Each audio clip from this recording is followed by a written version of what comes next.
Next event on the track, the 1500, Jenny Behringer, now Simpson, the collegiate record holder. Hannah England is the meet record holder, and Danny Jones of Colorado ran that time in the Thursday semifinals, and this is Carissa Nelson of Sanford, first to be in the D1 final from her school.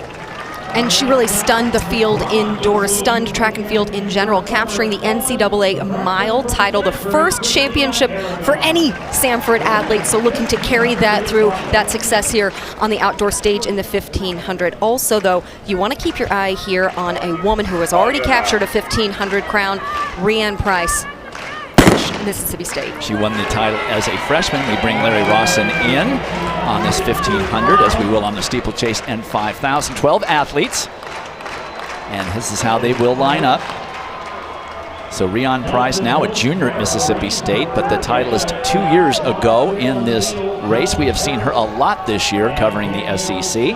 Also Amy Eloise Neal of Washington, expected to be a factor in this 1500. There is Amy Eloise Neal, the Washington junior. Somebody to keep an eye on here, Dwight and Lara, is Nikki Hiltz, from the junior from Arkansas, and she's done very well on some outdoor meets here, showing exceptional speed late in the race. And potentially, if the pace is slow and not hard, they play into the fact that she is one of the best kickers in the race. And the pace is dawdling here.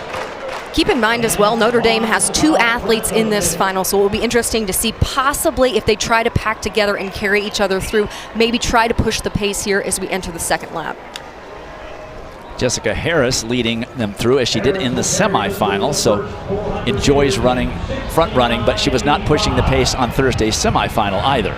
Katie Rainsberger, the freshman from Oregon, in great position right now. Love where she's sitting right there on her shoulder, avoiding any trouble, trying to go with Jessica Harris a little bit here. Rainsberger owns a season best of 4:11.53. She's very versatile too. She competed in both the 15 and the 5K, the Pac-12 championships, second in the 15, third in the 5K. So if this does shape up to be a kicker's race, she certainly has that in her legs. Coverage of the NCAA championships continues with the Men's College World Series on Saturday, June 17th. For more information on the NCAA Men's College World Series, log on to ncaa.com, the official online home for all 90 NCAA championships. Unofficially, the first 400 meters in around 66 seconds plus. Boy, it's slow. And you know it's slow if Carissa Nelson is going to the front. Well, they are 4 aside in the front. No one seemingly wanting this lead as Nikki Hiltz steps up. Less than 2 laps remaining now, and it's going to be a very slow 800 meters, which is going to play into the kicker's hands beautifully. And Carissa Nelson is certainly one of those. That's how she won her indoor title. She was at mid-pack with just about 200 meters to go and really threw down a fierce, fast final lap. 2 minutes and 20 seconds on the nose for the first 800 meters. Life is picking up in the race now. Rianne Price in the lead. Well, not really anymore, but she did take the lead there for a moment. And you can usually tell when she starts to be stressed because the head will start to bob, much the way her sister Fionn Price, reminiscent of Paula Radcliffe, the marathoner from Great Britain. But there's still a lot of racing left to do and a lot of athletes all the way up at the front, very bunched together. And exerting a whole lot of effort as they're running out there very wide. You can see Nikki Hiltz of Arkansas way out into lane 2. Danny Jones in putting herself in great position. You saw that she ran the fastest preliminary time, a PR for her so far this season. Bell lap, and this is going to pretty much be a match race 400 meters. Everybody is in this. All 12 athletes bunched within 4 or 5 meters, having trouble finding a place to run. Carissa Nelson now in the front. And is that Danielle Aragon there second? Nikki Hiltz is third. Rianne Price still on the inside.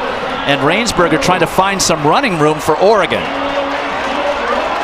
A real fight between those 2 Pac-12 athletes. And Rainsberger seems to win it. But out of nowhere comes Jaimie Phelan of Michigan with a full head of steam, and it is on now. It turns out it's going to be a match race over 200 meters. Jaimie Phelan is the Big Ten champion, so she's shown that she has it in her legs. But there's a lot of athletes that have a lot of run left in them. Here comes Katie Rainsberger. She is right in it, and Carissa Nelson is there. They're 5 across. Nikki Hiltz now making the move. And it is going to be very close between Hiltz and Phelan. I'm giving it to Hiltz. I agree, Dwight. I agree. They She saved left her- Phelan They do. by 200ths of a second. They were separated by about 3 lanes on the track. Very hard to tell. And Jaimie Phelan of Michigan, who took the lead with 200 meters to go, is able to hold off the entire field. And look at how much extra energy Nikki Hiltz is exerting all the way out there wide. You think if she had been closer to Phelan, she would have had a much better shot. She would have shaved off those extra seconds. But what astute racing from them to dive across. Here is that crucial move that Jaimie Phelan made on the backstretch. Larry, you're dead on. She made a big mistake, Hiltz did. She's back here now. She got caught back. Then when you run wide on a full turn, you're running an extra 3+ yards on that turn when you're in lane 2. Look at Hiltz out there. She's way out in the edge of lane 3 almost. She left herself too much running room. Tactically, she made a mistake. And with her great closing speed, she almost won it, but that made the difference. Look at this finish. And I thought Hiltz got it because she's closer. She's closer to us. That's and it why. almost looked like Phelan almost eased up at the line. You got to run all the way through. So there it is. Very tight finish from amongst the top 5. Katie Rainsberger picks up 5 points for Oregon. That is going to get their day launched. And the unlooked for winner, I should say, is downstairs with Jill. It was literally anybody's race with like 150 to go. What goes through your mind when you're coming down this home stretch? Honestly, just get to the finish line as fast as I could. I went out pretty kind of slow, and when that happens, just try to stay composed and stay confident, just trying to stay engaged and finish as strong as I could. You and Nikki were literally, you won by an eyelash pretty much. You had a great hug at the end. What did you say to each other? Oh, amazing job. You know, I love racing against her throughout the past couple of years, and it was definitely a great fight. I think anyone was in that race, so just kind of lucky day for me to come out on top. Go enjoy this. Thank you so much.